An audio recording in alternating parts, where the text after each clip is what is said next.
우리 말씀 시작하시기 전에 옆에 있는 분들에게 이렇게 한번 인사하시고 우리 말씀 드릴까요? 액수가 중요한 것이 아니라 연결이 중요한 것입니다. 자, 시작. 네, 저를 보고 외우라는 얘기가 아니라 옆에 있는 분들 얼굴 한번 쳐다보시라는 거예요. 다시 한번. 액수가 중요한 것이 아니라 연결이 중요합니다. 시작.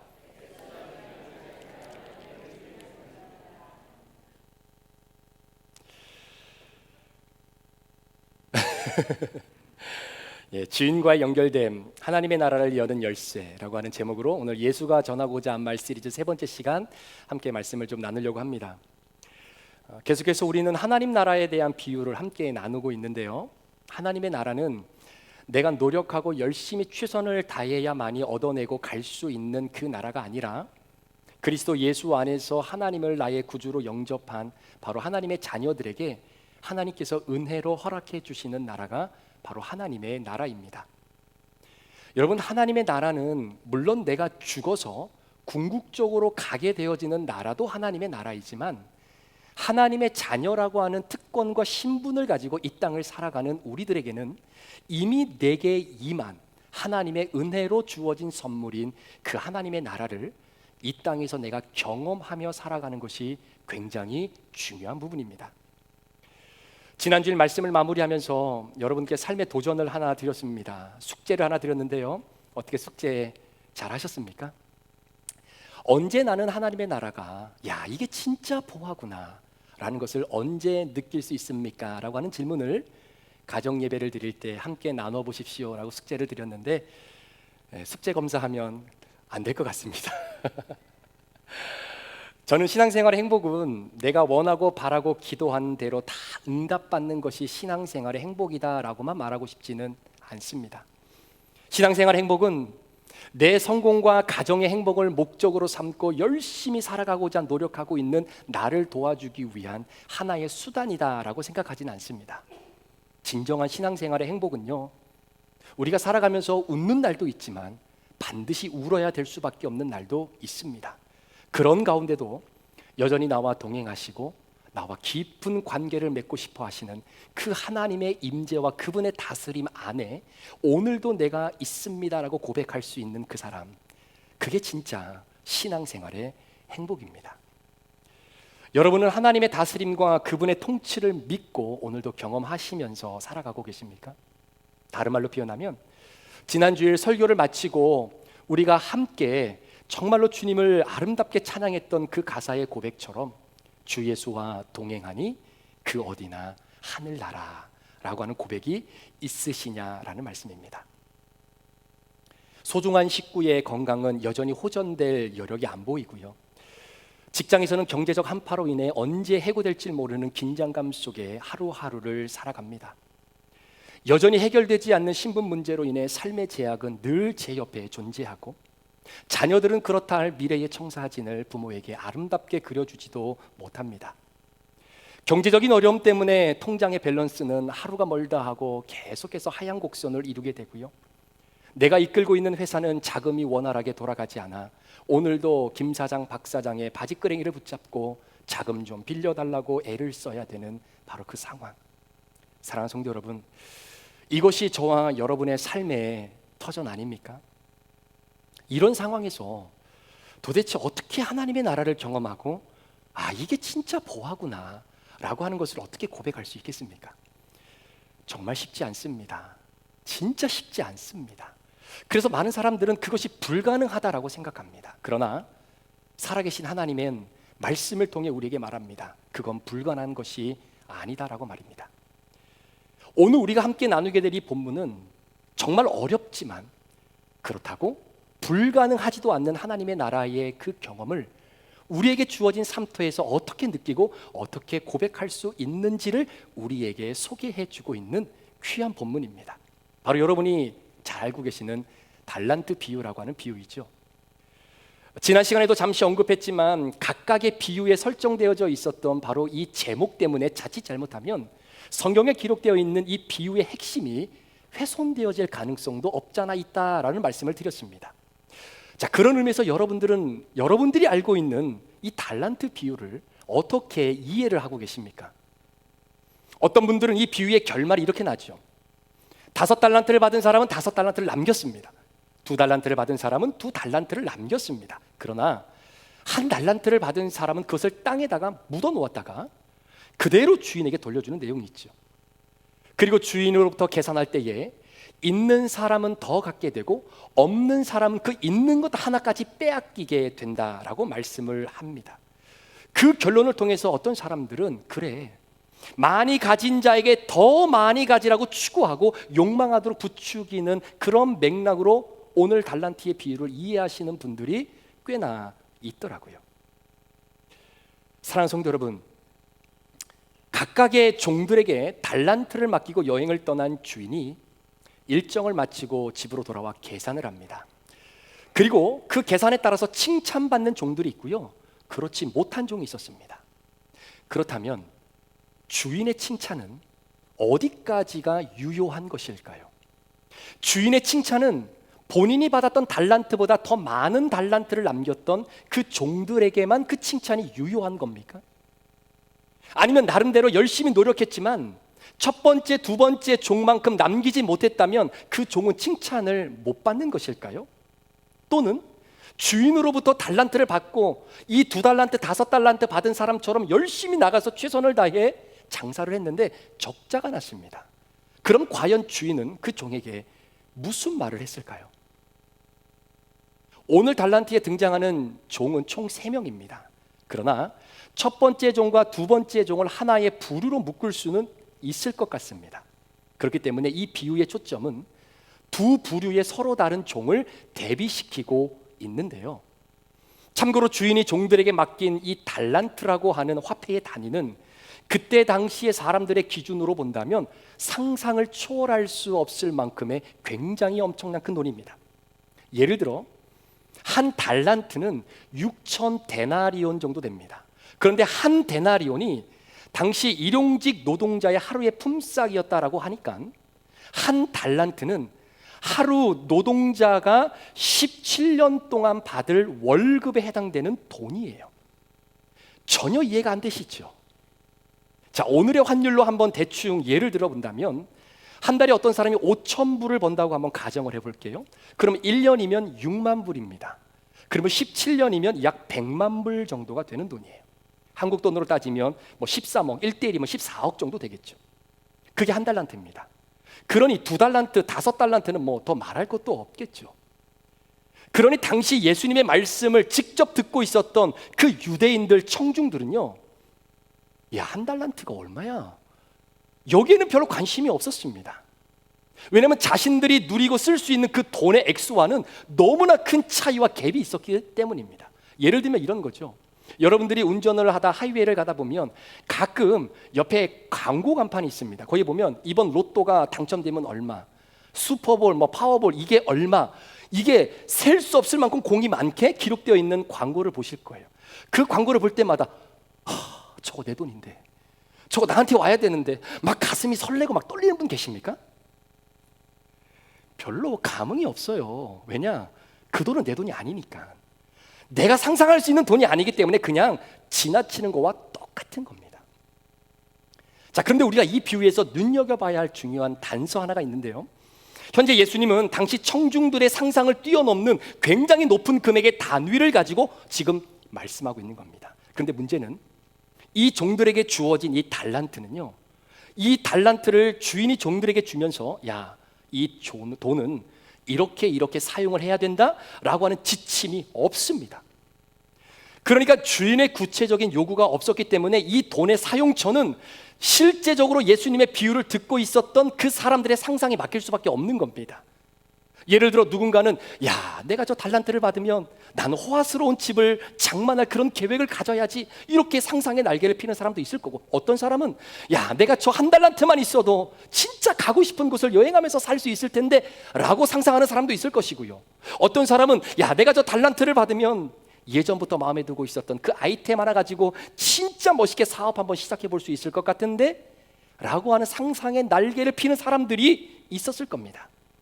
그런데 이런 나름대로의 상상의 날개를 쫙 펴고 있는 순간 갑자기 그 날개를 확 접게 만들 수밖에 없는 한 표현이 오늘 본문에 등장하게 되는데, 그것이 바로 각 사람의 능력에 따라라는 거예요. 각 사람의 능력에 따라. 그러니까 주인이 종들에게 무조건적으로 달란트를 준 것이 아니라 그들의 능력에 따라서 달란트가 주어졌다라는 사실입니다.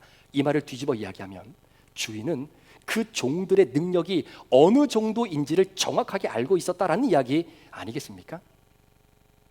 그래서 비유를 듣고 있었던 당시의 사람들은 예수님이 달란트라고 하라고 하는 액수를 말씀하셨을 때 엄청 놀랐겠죠.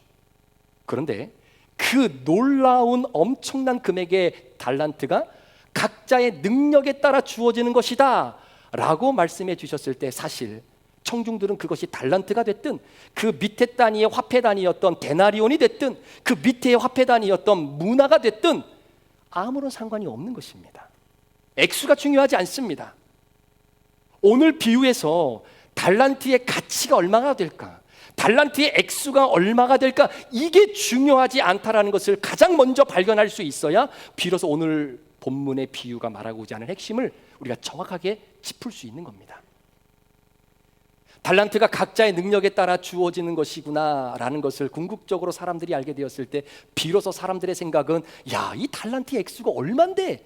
라고 하는 것에서부터 초점이 나의 능력으로 옮겨질 수밖에 없는 거죠.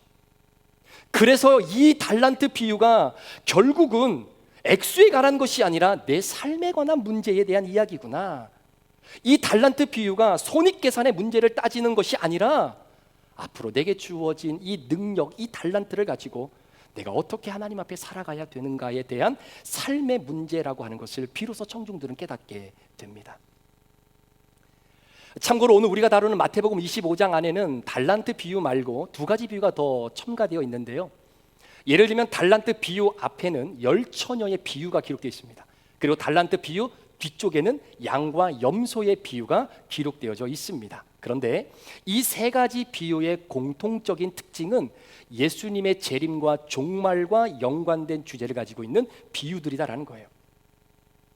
우리가 성경을 해석할 때 아주 중요한 원칙 중에 하나는 문맥에 따라서 해석하는 겁니다. 그러니까 내가 문맥을 깊이 이해하지 못한 상황에서 내가 해석하고 싶은 대로 성경을 해석하면 그게 자칫 잘못하면 이단으로 빠질 수가 있는 거예요. 뿐만 아니라 이단들은 자신들의 성경 해석을 자신들의 교리를 옹호하기 위한 수단으로 삼는 그런 결과를 낳기도 합니다. 그래서 참고적으로 문맥을 고려하지 않는 성경 해석은 엄밀히 말하면 건강한 해석이다라고 말할 수 없는 겁니다. 자, 그런 의미에서 열처녀의 비유와 양과 염소의 비유를 잠시 한번 우리가 살펴보면 그 문맥적으로 가운데 위치하고 있는 달란트 비유가 뭘 말하고자 하는지를 한 번쯤 찾아볼 수 있겠죠. 자, 먼저 열처녀의 비유는요, 종말이 있다라는 겁니다. 반드시 이 세상에 종말이 찾아온다라는 겁니다. 그런데 문제는 그 종말이 언제 올지를 모른다라는 거예요. 그렇기 때문에 항상 깨어서 졸고 있으면 안 된다. 영적으로 깨어 있어야 된다. 잠들면 안 된다. 이게 열처녀 비유의 핵심입니다. 자, 그리고 양과 염소의 마지막 비유는요, 마지막 때에 이 세상을 살아갔던 모든 사람은 단 한 사람도 예외 없이 재판장 되시는 예수 그리스도 앞에서 결산을 받는 날이 온다라는 거예요. 그래서 양과 염소로 나뉘어지는 그 결산의 날, 그때가 반드시 찾아온다라는 겁니다. 그렇다면 그 결산의 날에 하나님이 우리에게 주신 인생의 숙제를 검사받는 그날에 야, 숙제 잘했다라고 하는 주님의 판결을 받기 위해서 우리는 주어진 삶터를 어떻게 살아야 되겠는가에 대한 내용이 양과 염소 비유의 내용입니다.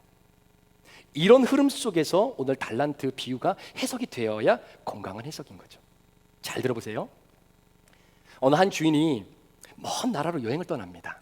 그때 종들을 불러서 자기의 소유를 맡깁니다. 총 3명의 종에게 각각 1달란트, 2달란트, 5달란트를 줍니다. 잘은 모르겠지만 종들에게 이렇게 엄청난 돈을 맡기고 여행을 떠날 정도의 주인이라고 하면 얼마나 부자였겠습니까? 그리고 그 엄청난 돈을 주인이 종들에게 주면서 떠났다라고 하는 것은 얼만큼 주인과 종들 사이에 신뢰가 두터웠다라고 말할 수도 있겠죠. 아니면 이 기회를 통해서 그 신뢰를 점검하는 하나의 훈련 과정으로 주인이 삼을 수도 아마 있을 것입니다. 이때 2달란트와 5달란트를 받은 종들은 바로 가서 그것으로 장사를 했습니다. 참고로 가서 장사하다라고 하는 이 동사의 원래 의미는 그냥 왔다 가다라고 하는 왕래발착 동사를 의미하는 내용이 아니라 그 안에는 내가 행동하다, 살아내다, 살다 이런 의미가 내포되어져 있는 단어가 가서라고 하는 동사예요. 그리고 장사했다라고 하는 단어 역시 그 안에 무엇인가를 행하다, 일하다, 무엇인가를 열심히 살아내다 이런 뜻이 내포되어져 있는 단어가 장사하다 이런 의미입니다.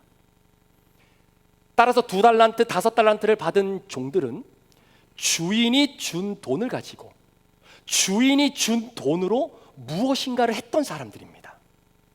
마치 밭에 숨겨진 보물을 발견하고서는 전 재산을 팔아서 내가 그 밭을 사서 이제는 주체적 결정자로서 새로운 삶터에서 내가 살아야 되겠다라고 하는 그 소장농처럼 주인에게 받았던 그 달란트는 그 종들에게는 새로운 삶의 터전이었어요. 물론 각자 받은 달란트가 2배로 늘어난 결과를 얻기는 했지만 중요한 것은 그 달란트를 가지고 2배를 남겼다라는 것이 중요한 것이 아니라 주인이 준 것으로, 주인의 것으로 내가 살아내고 또 살아가고 있었다라는 것에 오늘 비유에 초점이 있는 겁니다. 여러분, 내 것이 아닌 주인의 것으로 산다는 것이 무슨 의미일까요? 주인이 없는 동안 주인과의 관계를 끊임없이 유지하고 있었다라는 이야기 아닙니까? 이건 원고에 없는 이야기인데요. 이틀 전에 제가 아들과 함께 공원에서 열심히 뛰었습니다. 저는 뛰지 않고요, 아들만 뛰었습니다. 저는 뒤에서 자전거 타고 쫓아갔고요. 그래서 제가 아들에게 우리 같이 뛰면 안 될까 그랬더니 혹시 아빠가 중간에 포기할 것 같아서 그냥 자전거 타고 따라오라는 거예요. 근데 열심히 따라가고 있는데 너무 힘들어 보이니까 제가 아들에게 아들 힘들지 않아? 괜찮다는 겁니다. 다리 아프지 않아? 신발이 좋아서 괜찮다라는 겁니다. 그렇게 비싼 것도 아닌데. 그래서 제가 물어봤죠. 신발 누가 사줬게? 신발은 할아버지가 사준 겁니다. 그래서 제가 그랬어요. 준빈아, 네가 이 신발을 신고 이렇게 뛸 때마다 이 신발을 사준 누구를 기억해야 되겠니? 할아버지를 기억해야 된다는 거예요. 여러분, 바로 그겁니다. 주인이 준 것으로 나의 삶을 누리면서 살아가는 그 사람이 주인을 잊고 산다? 이건 불가능한 일입니다. 따라서 주인의 것으로, 주인이 맡겨준 것으로 살아가는 것은 여전히 주인과 연결되어 있는 삶터를 내가 오늘도 살아내고 있다는 거예요. 마치 집을 렌트해서 사시는 분들은요, 이러나 저러나 주인과 연결되어 있어야 됩니다. 살다가 이런저런 불편함이 발생하면 주인에게 연락을 해서 고쳐달라고 이야기를 해야 되잖아요. 연결이 중요합니다. 자, 그러나 1달란트를 받은 종은 달랐습니다. 주인에게 받은 그 돈을 1달란트를 그냥 땅에 묻어버렸어요. 여러분, 1달란트는 땅에 묻어 놓을 만큼 굉장히 어마어마한 보화입니다. 지난 시간에도 말씀드렸지만 자신에게 있는 귀중품이나 그 보물을 땅속에 묻어 놓는 이 행위 자체는 그때만 하더라도 낯선 행위가 아니었잖아요. 그러나 숨겨진 보물이 발견되지 않으면 그 보물 자체가 아무런 가치가 없는 것처럼 땅속에 깊이 묻어 놓았던 그 1달란트는 그 땅속에서 의미 자체를 잃어버리게 됩니다. 1달란트를 받은 종은 그것을 묻어둠으로써 1달란트와 그 사람 사이에서는 아무런 일도 일어나지 않습니다. 여러분, 이게 무슨 의미겠습니까? 주인이 준 그 1달란트로 이 종은 살지 않았다라는 거예요. 주인이 주고 가기는 했지만 주인의 것으로 살지 않고 여전히 내 것으로 살았던 사람입니다. 주인과 연결되어지는 삶을 살지 않았다라는 사실입니다. 결국 1달란트를 땅속에 묻어두었다라는 것은 주인과 종인 내가 단절되었다라는 겁니다. 주인을 새카맣게 잊어버리고 살았다라는 이야기입니다. 연결이 철저하게 끊어졌다라는 이야기예요. 시간이 얼마나 흘렀을까요? 타국으로 갔던 주인이 집으로 돌아왔습니다. 그리고 각각의 종들이 주인 앞에 딱 섭니다. 마치 양과 염소의 비유처럼 말입니다. 주인에게 받은 달란트를 2배로 남긴 종들은 주인의 큰 칭찬을 받습니다. 잘했다, 착하고 충성된 종아. 내가 정말 작은 일을 너에게 맡겼는데 이렇게 신실하게 일을 했으니 너에게 더 큰 것으로 내가 너에게 맡기겠다. 그리고 이리 와서 주인인 나와 함께 이 기쁨을 같이 누리자라고 이야기합니다. 여러분, 여기서 중요한 것은요, 착하고 충성된 종들에게 내린 주인의 명령이 무엇입니까? 주인인 자신과 함께 이 기쁨을 같이 누리자라고 하는 명령이에요. 여러분, 종에게 있어서 주인의 기쁨에 참여하는 것만큼 더 복된 일이 어디 있겠습니까? 고대 사회는 노예라고 하는, 종이라고 하는 존재 자체는 주인의 한 재산의 일부분이지 한 인격체가 아니지 않았습니까? 따라서 주인의 기쁨에 동참할 수 있었던 사람은 피가 섞인 내 자녀들 외에는 존재하지 않았습니다. 그런데 주인이 명령합니다. 내가 누리는 이 기쁨에 너희들도 함께 동참해서 이 기쁨 같이 누리자. 무슨 말입니까? 너와 나의 관계는 이제는 주인과 종의 관계가 아니라는 겁니다. 갑과 을의 관계가 아니라 부모와 자녀와의 관계가 되었다라는 이야기입니다. 어떻게 보면 주인의 것을 가지고 살았던 그 삶은 결국 주인과 하나가 되어지는 삶으로, 주인의 자녀가 되어지는 즐거움과 행복으로 마무리가 되어지는 존재의 변화를 경험하게 됩니다. 무엇 때문에 그런 결과가 임하게 되는 겁니까? 내 것을 내 것으로 여기지 않고 주인의 것으로 살아갔던 인식 때문입니다. 주인이 내게 준 것을 가지고 살았기 때문입니다. 아니, 내가 가지고 누리는 이 모든 것은 내 것이 아니라 주인으로부터 받은 것이다라고 하는 철저한 믿음의 인식을 가지고 살았기 때문입니다. 결국 주인과 지속적인 연결된 삶을 살았기 때문이다라는 거예요. 자, 그런데 한 달란트를 받았던 종들은 어떻게 반응을 합니까? 자, 오늘 본문 24절 25절 말씀, 자, 스크린을 통해 한번 보십시오. 한 달란트 받았던 자는 와서 이르되 주인이여, 당신은 굳은 사람이라 심지 않은 데서 거두고 해치지 않는 데서 모으는 줄을 내가 알았으므로 두려워하여 나가서 당신의 달란트를 땅에 감추어 두었나이다. 보소서, 당신의 것을 가지셨나이다. 저는 한 달란트를 받은 이 종을 한번 곰곰이 묵상을 해봤습니다. 근데 이 종이 참 안타까웠던 것은 뭐냐면요, 주인에 대한 잘못된 인식이었습니다. 심지 않은 데서 거두는 사람, 뿌리지 않는 데서 모으는 사람으로 이 종은 주인을 그렇게 생각했습니다. 어떻게 보면 매우 악독하고 뻔뻔한 사람으로 주인을 인식했던 거죠. 그런데 여러분 한번 생각해 보세요. 정말 주인이 그렇게 치졸한 사람이라면 어떤 조건도 없이 종들에게 그렇게 큰 돈을 맡기고 가겠습니까? 만약 주인이 정말로 손도 안 대고 코를 푸는 사람이었다면 오늘 본문에 있는 말씀처럼 이 한 달란트를 받았던 종은 그것을 어디다 맡겼다 이자라도 받았어야 될 거예요. 그리고 원금과 이자를 같이 주인에게 줘야 아마 됐을 겁니다. 그런데 한번 생각해 보시겠습니까? 이렇게 많은 돈을 가지고 있는 주인이 그 한 달란트에 대한 이자가 뭐 그리 중요하겠습니까? 그렇지 않나요? 잘 들어보세요. 예수님의 재림이 이 땅에 반드시 임하게 될 것이다. 그때는 언제인지는 모르겠지만 항상 깨어 그 주님의 오심을 기다려야 된다라고 하는 열처녀의 비유. 그래서 늘 깨어 오늘을 살아가며 그때를 준비하며 하나님 앞에 인정받고 각인되어지고 하나님의 뇌리 속에 기억되어지는 인생을 삶으로 말미암아 마지막 양과 염소의 심판대 앞에 섰을 때에 하나님께서 잘했다라고 염소의 자리가 아니라 양의 자리로 우리를 이끌어내시기 위해 우리는 과연 어떻게 주어진 삶에서 주님의 영광을 드러내며 살아가야 되겠는가에 대한 질문의 해답을 오늘 중간에 위치한 달란트 비유가 우리에게 주고 있는 겁니다. 내가 가지고 있는 능력을 최대한 발휘해서 많은 열매를 남기면 되는 겁니까?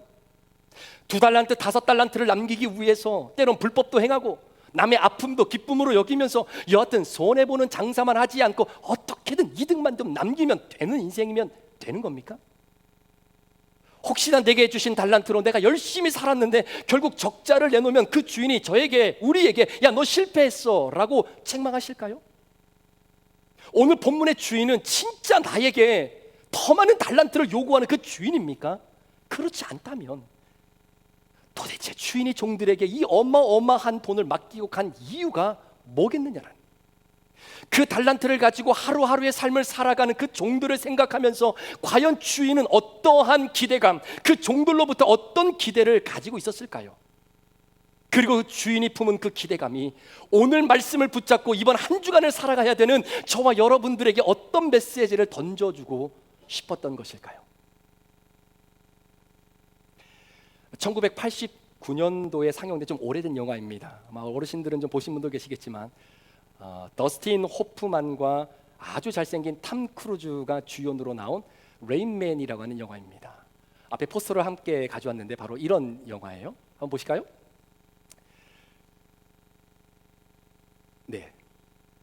포스터가 없군요. 이 영화에서 저스틴 호프만이 자폐를 안고 살아가는 형으로 등장합니다. 그리고 탐 크루즈는 이제 동생으로 등장하는 그런 영화인데요. 영화의 줄거리는 대략 이렇습니다. 하루는 동생인 탐 크루즈가 알게 된 사실이 하나 있어요. 부모님이 돌아가시면서 자폐를 안고 있는 형에게 어마어마한 유산을 남겨두고 가셨다는 사실입니다. 그래서 탐 크루즈가 이 재산을 자신의 이름 앞으로 돌려놓으려면 형을 만나서 서류 하나를 작성을 해야 되는데요. 당시에 형은 자폐를 안고 있었기 때문에 보호시설에서 지내고 있었습니다. 그래서 어쩔 수 없이 한 번도 찾아가지 않았던 그 형을 서류 작성 때문에 동생인 탐 크루즈가 형을 찾아갑니다. 그런데 형은 자폐를 안고 있기 때문에 비행기를 탈 수가 없어요. 그래서 어쩔 수 없이 그 먼 길인 LA까지 두 형제가 자동차로 움직이고 떠나게 되면서 그 과정 속에서 일어나는 여러 가지 다양한 사건들을 소재로 만든 영화입니다. 원래 동생인 탐 크루즈의 목적은 형을 통해서 돈을 얻는 것이었어요. 그런데 자폐를 안고 있는 형과 시간을 보내면서 탐 크루즈가 발견한 것이 하나 있었습니다. 그게 뭐냐면 자폐를 안고 있는 형인데 숫자에 대한 이 두뇌가 너무나 뛰어난 거예요. 막 숫자를 얘기하고 곱하기 더하기 빼기 나누기를 딱 했는데 정답을 딱 맞춰내는 겁니다. 그때 탐 크루즈가 생각한 것이 이 형의 이 명석한 두뇌를 가지고 라스베가스를 갑니다. 그래서 돈을 엄청나게 많이 따요. 그리고 또 돈을 잃기도 합니다. 그러면서 우여곡절 끝에 목적지인 LA까지 도착을 해서 서류를 다 작성을 했는데 결론은 돈을 받지 못했습니다. 그래서 어쩔 수 없이 형을 다시 보호시설로 데려다 줘야 되는 상황이에요. 자, 그렇게 돌아오는 길에 탐 크루즈가 나중에 깨닫게 된 것이 뭐냐면 본인이 어렸을 때 내가 굉장히 무섭고 힘든 인생을 살아갈 때 그런 나를 위해 위로와 평안의 마음을 던져주기 위해 불러주었던 한 노래를 불러주었던 사람, 그리고 그러한 사람을 향해 당신이 레인맨이야 레인맨이야 라고 그렇게 익명스럽게 별명을 붙여줬던 그 사람이 다른 사람이 아니라 자폐를 안고 있었던 내 형이었다는 사실을 알게 되죠. 결국 이 영화는 탐 크루즈가 유산을 받아서 그 돈 때문에 사람이 변화를 받은 것이다 라는 것이 아니라 자폐를 앓고 있었던 형과 함께 연결되어진 동행의 삶을 살면서 그 사람이 변화를 받은 사람으로 나타나게 됐다라는 거죠. 형과 단절된 관계로 살았던 동생, 어떻게 보면 혈연 관계였다라기보다는 순수한 이익을 위해서 연결되어질 수도 있고 연결되지 않아도 되는 그러한 관계. 그런데 형과 함께 시간을 보내고 지금까지 형이 내게 준 것으로 내가 오늘도 살아가고 있다는 것이 탐 크루즈에게 느껴지고 깨달아졌을 때 비로소 단절되어졌던 형과의 관계가 다시금 아름답게 회복되면서 놀라운 삶의 변화가 탐 크루즈 안에 경험이 되게 됩니다. 결국 영화는 이 이야기를 하고 싶었던 것 같아요. 오늘 본문의 주인으로 등장하는 분 우리 주님이십니다. 하나님의 나라는 바로 그분과 연결된 인생을 살아가는 사람이 누리고 이 땅에서 경험하며 궁극적으로 코끝의 호흡이 사라지는 그 순간 하나님께서 우리를 통해 베풀어 주신 놀라운 하나님의 집에 죽어서 가는 그 나라입니다. 하나님이 내게 주신 것을 내 것이라 여기지 않고 하나님의 것이라 여기며 그것을 가지고 하나님과 연결된 인생을 살아가는 사람을 말씀하고 있는 거예요. 그러니 우리 하나님은 저와 여러분의 재능에 얼마나 큰 재능인지 얼마나 적은 재능인지 그 재능을 가지고 얼마나 많은 달란트를 남겼는지에 대해서는 죄송하지만 별로 관심이 없으십니다. 또 하나님이 내게 주신 그 달란트를 가지고 하나님을 기억하며 연결된 인생을 열심히 살았는데 2달란트, 5달란트를 남긴 사람처럼 남기지 못하고 오히려 손해를 봤다 손치더라도 죄송하지만 우리 주님은 그 결과에 관심이 없으시다라는 거예요. 왜 그러냐면 우리 능력을 이미 알고 계시기 때문입니다. 만약에 1달란트를 받았던 사람이 2달란트, 5달란트를 받은 사람들처럼 열심히 나가서 일을 했지만 이익을 얻지 못했다고 해서 주인이 그 사람이 베푼 그 기쁨의 잔치에 야 너는 참여할 수 없어 밖으로 쫓겨나 슬피 울며 이를 갈게 되는 그 심판을 과연 받았을까요? 저는 그렇지 않다고 생각합니다. 이유는 우리 주님은 그런 분이 아니시기 때문이에요. 손익분기점을 따지는 그런 분이 아니십니다. 야 내가 너에게 이렇게 많은 달란트를 주고 너 생각해서 조금 내가 더 줬는데 그 달란트로 너는 결과를 이것밖에 못 남기냐? 라고 핀잔을 주시는 분이 아니시다라는 이야기죠. 우리 잘 기억했으면 좋겠습니다. 착하고 충성된 종은요, 내가 얼마나 많은 이익을 남겼느냐로 결정되는 것이 아닙니다. 착하고 충성된 종은 얼마나 내 것을 가지고 하나님의 것임을 인정하며 나와 연결된 삶을 이 땅 가운데서 살았느냐로 결정되는 겁니다. 연결은 소통이죠. 연결은 서로 영향을 주고받는 겁니다. 연결은 생각을 서로 하나로 만들어줍니다. 그래서 연결은 동행입니다. 동행하면 나와 함께 하시는 주님의 성품과 그분의 의도와 그분의 마음을 알게 됩니다. 그래서 동행하면 변합니다. 말씀으로 그분과 함께 동행하면 변합니다. 그래서 큐티하면 정말 변합니다. 큐티를 했는데도 변하지 않는다. 큐티를 제대로 아직 잘 못해서 그렇습니다. 큐티를 통해 내 자신을 보고 내 죄를 드러내고 그 말씀이 나를 고쳐주실 때에 하나님 앞에 철저히 회개하고 다시금 하나님이 기뻐하시는 삶의 방향으로 내 삶의 그 기술을 트는 그 믿음의 노력이 아직까지 우리에게 없다면 큐티를 제대로 잘 못하고 있다라는 이야기예요. 동행하면 그분을 진정으로 알게 되고 그분을 알면 알수록 여러분 우리에게 주어진 하루하루의 삶이 진짜 예수님 때문에 행복해질 수 있는 겁니다. 저와 여러분이 믿고 섬기는 그 주인은요, 심지 않은 데서 거두시고 흩어놓으신지 않은 데서 모으시는 그런 분이 아니라 자비와 은혜가 풍성하신 분이라고 하는 이 바른 이해를 가지고 살아가는 사람만이 자원하는 마음과 기쁨으로 매일매일 진짜 완전히 망할 수밖에 없는 그 장사를 즐겁게 하는 사람인 것입니다. 그 사람이 착하고 충성된 종이요 주인의 잔치에 함께 참여하는 자녀의 특권을 누리는 사람입니다. 오늘 말씀을 좀 마무리합니다. 여러분, 무엇인가를 많이 남기려고 애써 인생 장사하지 마십시오. 주인에게 잘 보이기 위해서 열심 있는 척, 믿음 있는 척, 회개하는 척 하면서 살지 마십시오. 그 자체가 내 자신에게 너무나 힘들게 하는 겁니다. 그저 주인과 동행하며 연결된 삶을 사시기를 축복합니다. 내가 가지고 있는 것들, 내가 누리고 있는 것들, 여러분 얼마나 많이 갖고 계세요? 여러분 얼마나 많이 누리고 계십니까? 성경에서 말하는 죄는 바로 이겁니다. 하나님이 주신 것을 하나님의 것으로 인정하지 않고 그것을 내 것이라고 생각하며 살아가는 그게 죄예요. 내가 가지고 있는 것들, 내가 누리고 있는 것들, 여러분 직장도 여러분 것이 아닙니다. 자녀도 여러분의 자녀가 아닙니다. 지금 여러분의 수중에 있는 돈도 여러분 게 아닙니다. 건강 여러분 거 아닙니다. 여러분 능력 여러분 거 아닙니다. 내 거 하나도 없습니다. 그럼에도 불구하고 이 모든 것들을 하나님이 나에게 주신 겁니다. 주인이 내게 주신 겁니다. 그 주신 것 가지고 그 주신 주인을 기억하며 주인과의 연결점을 점검하는 삶을 살아갈 때 하루하루 지치지 않을 수 있는 겁니다. 힘이 솟는 거예요. 믿음으로 일어날 수 있는 겁니다. 초라한 내 자신이 보이는 것이 아니라 나의 등 뒤에서 나를 도우시는 주님, 그 주님을 발견하게 되는 겁니다. 그 삶이 하나님의 나라를 경험하는 삶입니다. 여러분 바쁘게 사는 것이 부지런함이 아닙니다. 바쁘게 살지만 악한 사람이 있습니다. 주인이 기뻐하는 일을 하지 않으면서 무지 바쁘게 사는 사람이 가장 고단하고 피곤하고 열매 없는 인생을 사는 사람들입니다.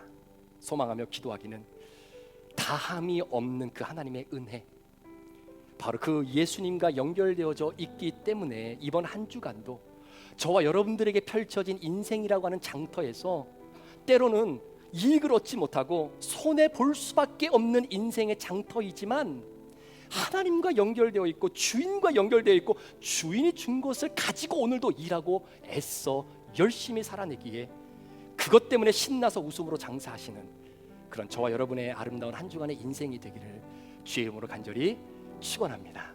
기도하시겠습니다.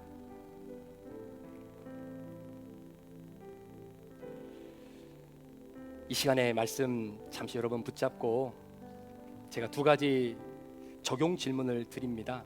여러분 마음속으로 한번 생각해 보시면서 이번 한 주간 내가 어떻게 주어진 하루의 인생 장터에서 내가 장사하며 살아야 될까?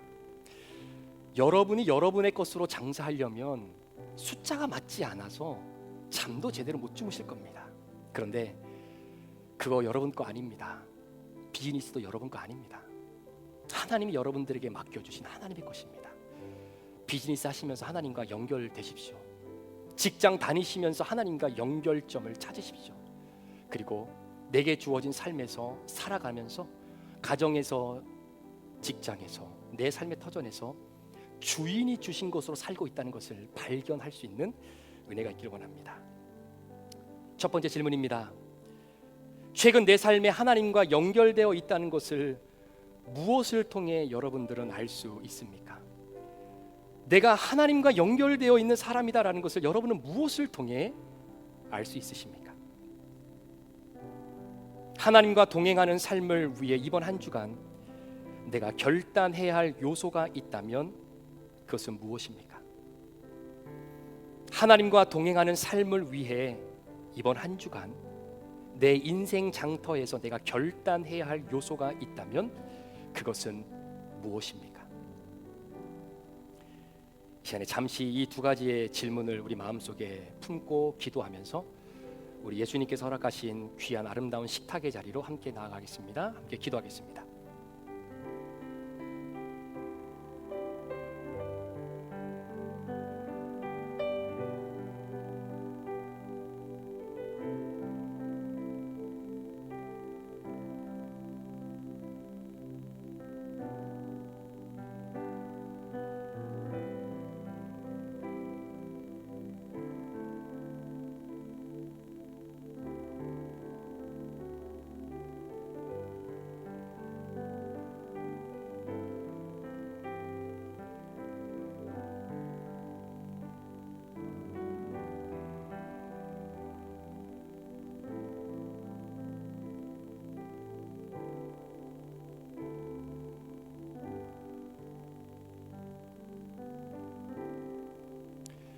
존귀하신 하나님 아버지, 오늘 예수님께서 당신의 살과 피를 우리들에게 허락해 주시면서 강조하셨던 주님의 마음, 내 살과 피를 먹는 자는, 또 마시는 자는 나와 연결되어져 있다라는 것을 다시금 말씀해 주시기를 원하심을 깨닫습니다.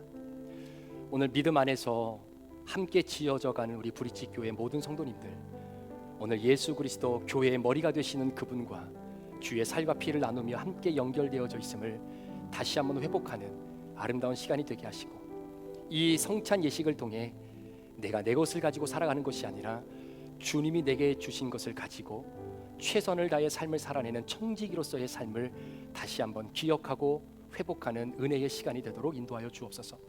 우리 마음속에 죄악된 부분, 주님의 살과 피를 대하기에 부족한 마음들이 있다면 이 시간 주의 보혈로 깨끗하게 씻어주시고, 주님의 살과 피를 대하면서 우리의 영과 육과 혼이 다시 한번 강건해지는 은혜가 있도록 축복하여 주옵소서. 감사를 드리며 예수 그리스도의 존귀하신 이름으로 축복하며 기도합니다. 아멘. 예수님께서 십자가에 못 박혀 돌아가시기 전날 밤 제자들과 마지막 유월절 만찬을 나누시면서 떡을 떼어 주시며 제자들에게 말씀해 주셨습니다. 받아 먹어라. 이것은 내가 너를 위해 찢기는 나의 몸이다 라고 말씀하셨습니다.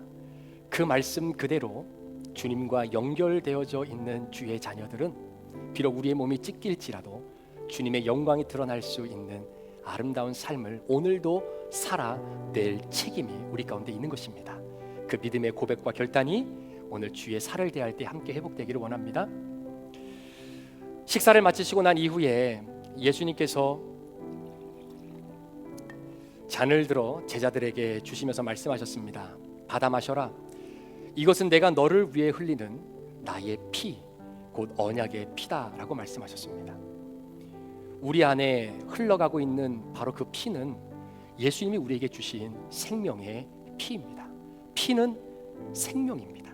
소망하며 기도하기는 주님의 피를 믿음으로 대할 때 우리의 생명이 주님과 다시 연결되어지는 소중한 은혜가 회복되는 은혜가 있기를 주 이름으로 축복합니다.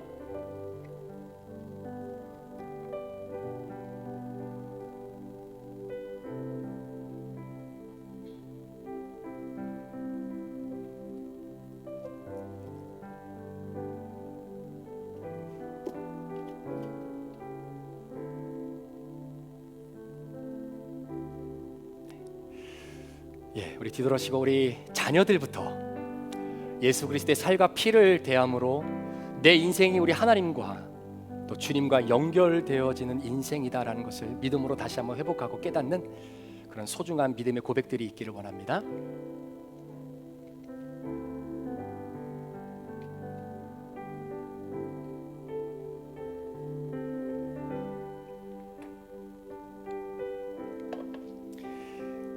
우리 예수님께서 찢기신 몸, 예수님께서 흘리신 피, 믿음으로 함께 대하면서 주님의 십자가와 부활과 연결되어지는 아름다운 인생이 우리 자녀들 가운데 있기를 소망합니다.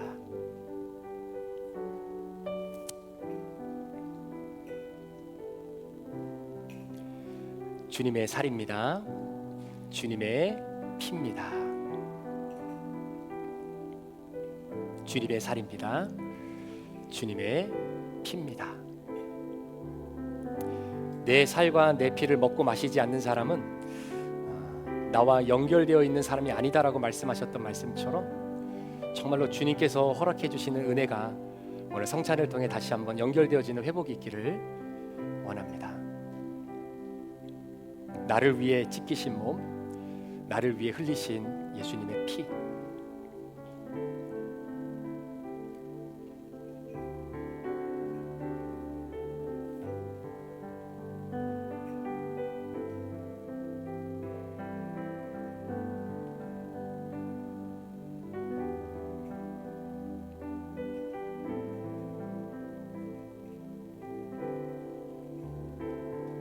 우리 한 번도 빠짐없이 성찬에 함께 같이 참여하심으로 그리스도 예수 안에서 함께 지어져가고 연결되어 있는 그런 교회의 구성원으로 한 가족임을 다시 한번 확인하는 그런 시간이 되기를 원합니다.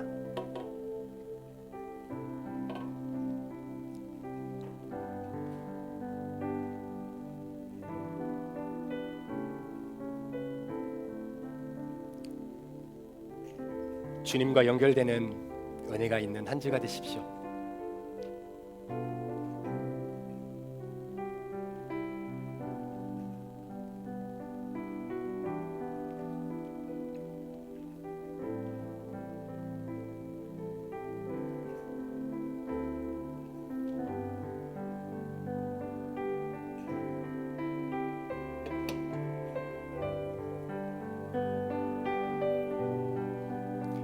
주님이 흘려주신 피와 찢기신 몸, 우리 예수님과 연결되어 있는 또 포도나무이신 예수님과 연결된 가지로서의 인생. 그래서 액수가 중요한 것이 아니라 연결이 중요합니다.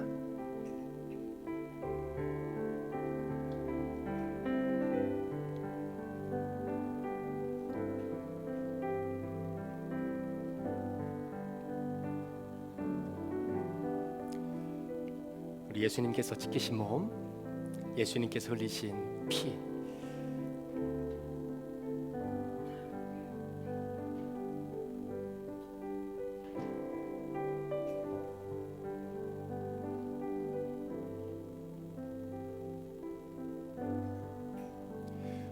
혹시 성찬을 못 받으신 분이 계십니까? 없으시면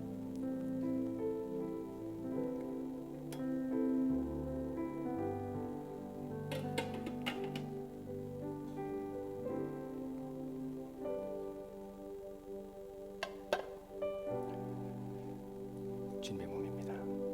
괜찮습니다. 주님의 몸입니다. 주님의 몸입니다. 주님의 몸입니다.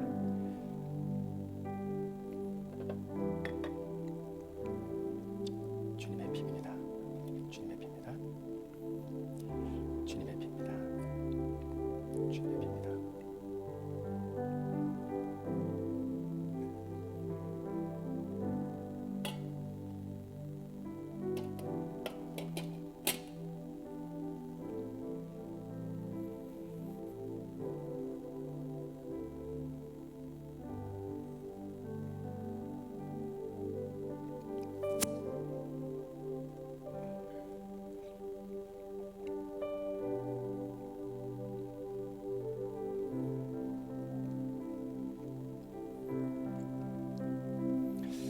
기도하시겠습니다. 존귀하신 하나님 아버지, 우리가 주님과 연결되어질 수 있는 이 놀라운 은혜를 저희들이 허락해 주셔서 너무나 감사합니다. 예수님 때문에 그래서 행복하고, 그래서 정말로 살아가는 삶이 때로는 녹록지 않지만 포기하지 않고 오히려 죽는 것이 더 아름답게 보여지는 내 삶의 형편이지만, 그래도 예수님 때문에 주님이 주신 것을 가지고 주님과 연결되어진 점을 늘 고민하며 살아가는 그 예수님 때문에 하나님 행복한 인생을 살아가기를 소망합니다. 이번 한 주간 우리 살아가는 귀한 성도들의 삶 가운데에 이 믿음의 고백이 하나님 사라지지 않게 도와주시고, 내가 내 것을 가지고 살아가는 것이 아니라 주님이 나에게 맡겨주신 것을 가지고 주님 기억하며 주님과의 연결점을 다시 한번 고민하고 또 점검하면서 이번 한 주간, 아니 주님 오시는 그날까지 살아가겠다라고 결단하는 우리 귀한 성도들을 축복해 주시옵소서. 모든 것이 하나님의 것입니다. 감사를 드리며 이 모든 말씀 우리 구주 예수 그리스도의 존귀하신 이름으로 축복하며 기도합니다. 아멘. 우리 다 일어나셔서 우리 함께 마지막 찬양 드리시고 우리 축도로 예배 마치겠습니다.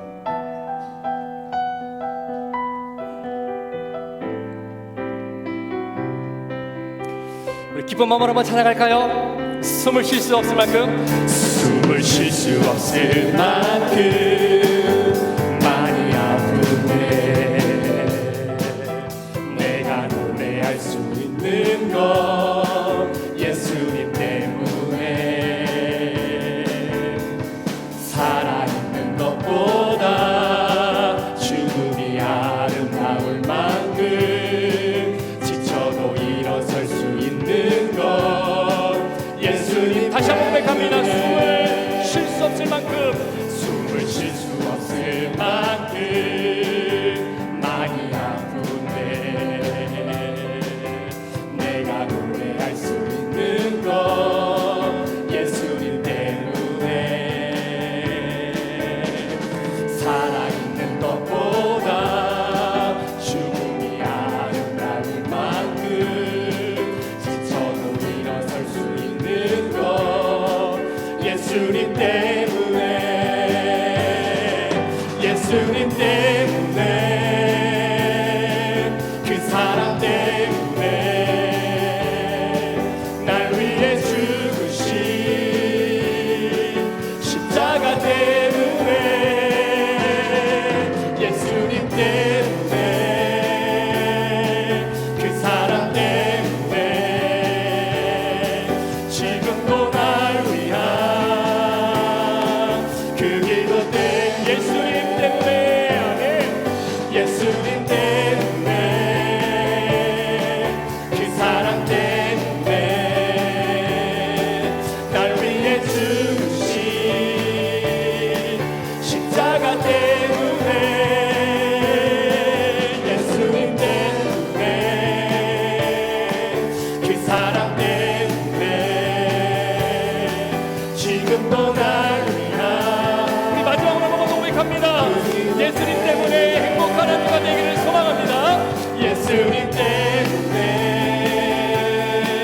그 사랑 때문에, 날 위해 죽으신 십자가 때문에. 예수님 때문에, 그 사랑 때문에, 지금도 날 위한 그 기도 때문에. 아멘. 기도하시겠습니다.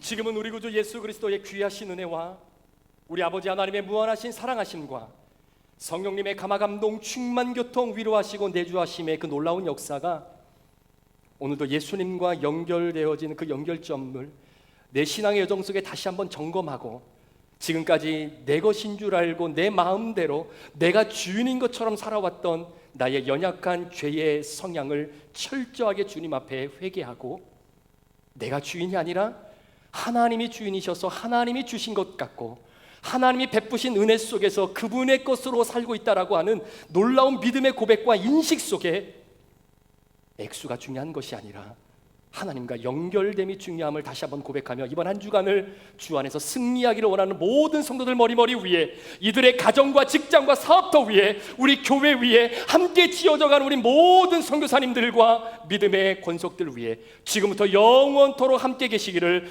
간절히 축원하옵나이다. 아멘.